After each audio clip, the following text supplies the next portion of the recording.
Dr. Ver is commenting on Hebrews 11, verse 3, wondering if it speaks about something ex-nihilo, where it says, by faith we understand that the worlds were prepared by the word of God, so that it is seen, was not made out of things which are visible.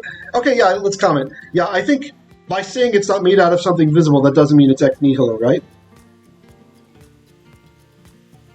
Yeah, we can agree on that, right? That to make something out of the unseen doesn't imply it had to be made from nothingness. Yeah. Nice verse reference. Thanks for that. Verse 2. The הארץ הייתה tohu vavohu, v'choshech al pnei tehom. Now the earth, and the sages, some of the sages comment that whenever you see haaretz instead of haaretz, this means the world, right? Instead of the land of Israel. So the haaretz, now the earth, hayata, this is again from haya, just because earth is feminine, was tohu vavohu. Tohu vavohu is an interesting thing. This is a hendiadys. That means these two words together, they form kind of a new nuance than if they each were apart. What is tohu vavohu? As I was taught by my rabbi, Rabbi Jacob taught me when I was preparing for my bar mitzvah that tohu vavohu means chaotic. It's chaos. It's an idiom for chaos. Of course, that's the chaos symbol, the dragon eating itself. Shouldn't be allowed to eat himself. Bad dragon.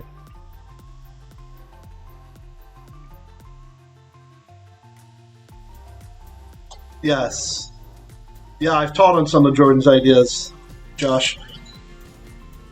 Yeah, there's a lot in Genesis about chaos and God defeating chaos and the primordial forces. Many cultures had this concept, like the Egyptians, they had the concept of the Ugarit, the 8 gods in the beginning who had to overcome chaos, the fear that is part of a chaotic universe, the absolute damage to one's purpose in life to be enshrouded by chaos instead of moving forward. If you're acting from fear, if you're rushing to try to make something happen because you're afraid it's not going to work out, oftentimes that's a mistake and you're engaging with chaos. Instead, we should engage on sure footing in the Lord's time, in His season for planning. We venture out of the house, we venture out. Don't be trying to force things to happen just on your timetable because you're motivated by fear, friends. Yeah, Jordan's fantastic. He's got a bunch of great, I agree, Josh, lecture series online on YouTube if you want to check out Jordan Peterson on chaos. It's really, really one of the great thinkers of our time.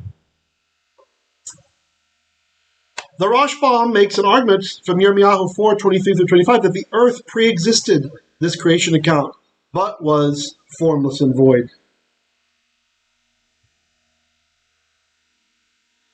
The choshech and darkness, or now darkness, was al pnei tehom, on the face of the deep. And this concept here, this tehom, deep, this itself speaks to a primordial fear in people's minds. What the Egyptians used to call the Mediterranean, ominously the Great Green, you would call it, with this idea that if you go out on it and there's a storm, you may not come back. Being swallowed up into the miry depths. If you've ever seen a World War II film where you see like a destroyer turns vertically up on end and then it's just swallowed by the deep. What a horrifying image.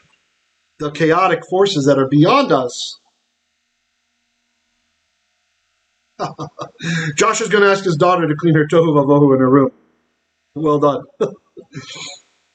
So, on a very real sense, Genesis is speaking to us on a psychological level, on the level of human fear, on the level of, am I enough? On the level of, why am I here? In the midst of all of these innumerable stars. Did you know there are more stars in the universe than there are grains of sand on the earth? What can it all mean, this vastness that can swallow up a human life in an instant? The meaning comes from the text.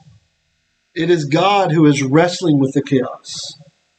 It is our Father, our great Father, who can take that on and reduce the complexities so that, as the Mashiach says, evil enough are the problems of today. Let tomorrow worry about itself. Again, don't be motivated by fear. If you do, you'll make a mistake. If you're trying to force something to happen in your life, a certain job or a certain commitment with another person, or you're trying to make certain events work out, but your motivation is fear, you are yielding to the chaotic forces, and that is of the realm of Leviathan, the chaotic sea monster, of Yamu, the sea beast that the Canaanites feared, of Mawet, the great conquering, insatiable mouth that is known as death, that swallowed up everything according to those cultures' mythos.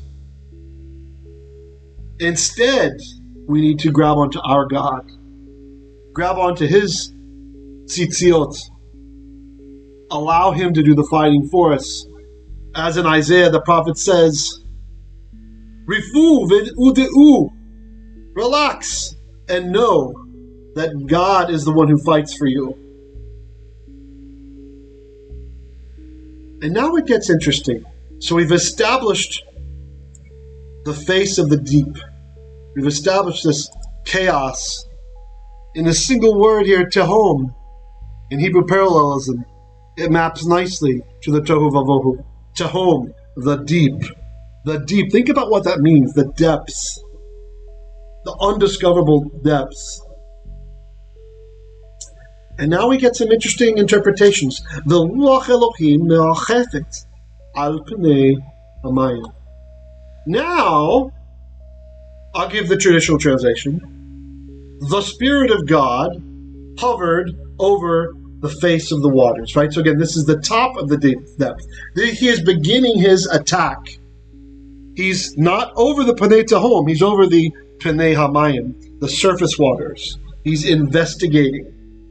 And this word mirachefet, I marked it with Ugaritic markings because in Ugaritic, this doesn't have the same connotation as hovering in Hebrew. It's more like he's in a search pattern. He's moving to and fro. And in this very ancient text, we might very well have the Ugaritic meaning in mind. The Spirit of God is on seek and destroy mode. He's moving around, looking, not just hovering in place. He's acting. He's in motion. But what else can this mean? Ruach, Elohim, could also be translated a wind from God. There's a significant scholarly debate regarding the exact meaning to be attributed here, ranging from an awesome wind, because Elohim, many writings in Northwest Semitic journals, I've seen several articles that talk about Elohim being used as a superlative.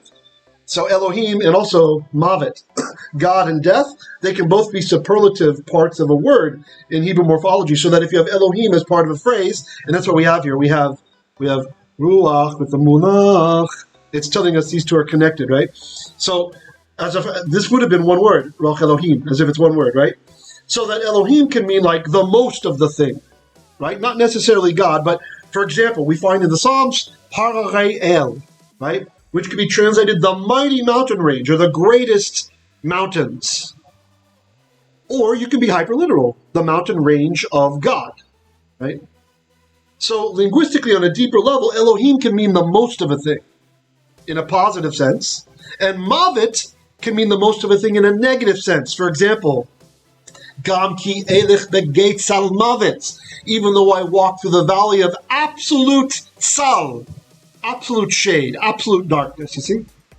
Usually we like to render that literally, shadow of darkness, right? But the Mawet there, again, this is a scholarly truism almost at this point, that Mawet just makes it superlative, the darkest place. So even though I walk through the darkest valley, lo ira, I will not feel evil, for you are with me.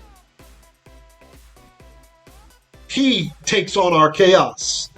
He takes on the Maya of the day. We give it to him. We sit back, relax, and we watch as HaKadosh Baruch Hu fights the chaos monsters in our lives.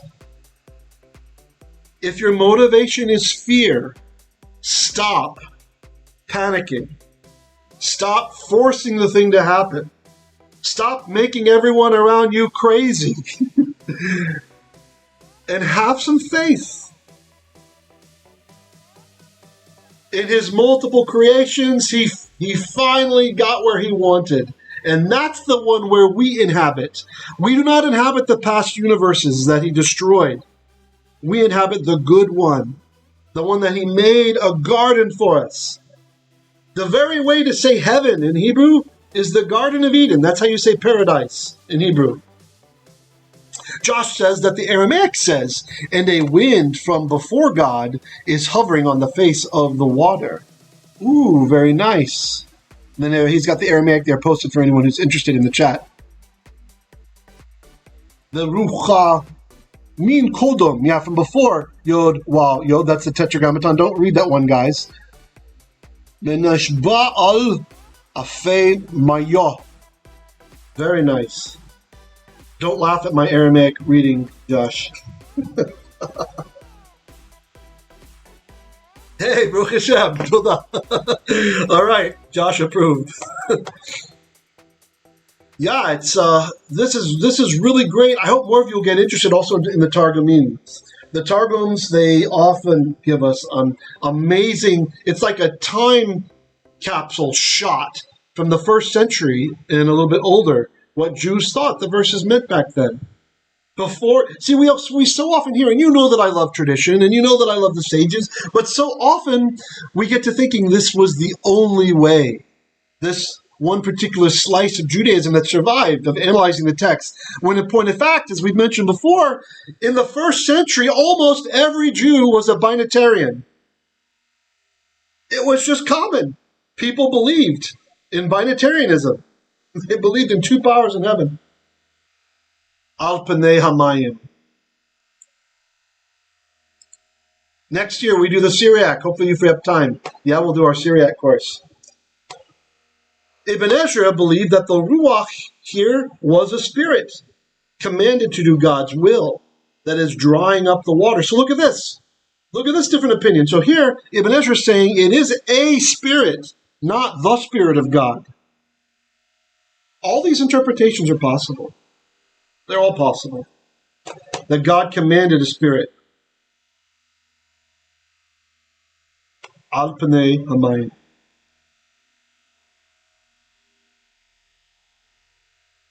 Here we have a little science tidbit. The notion that the earth was initially completely covered by water and only later appeared is verified by geology.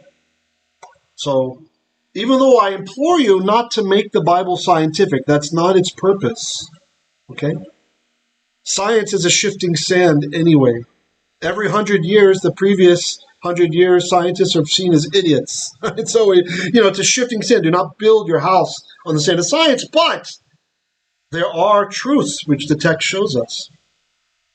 It's quite remarkable that the Bible's aware of this. So here I'm quoting my own book, but in my book I'm quoting Hugh Ross. His book he's a Caltech physicist who came to faith. He used to be an atheist and he came to faith. And he wrote a book on Genesis showing how amazing it maps with science, right? So if that's good for you and you like that, enjoy.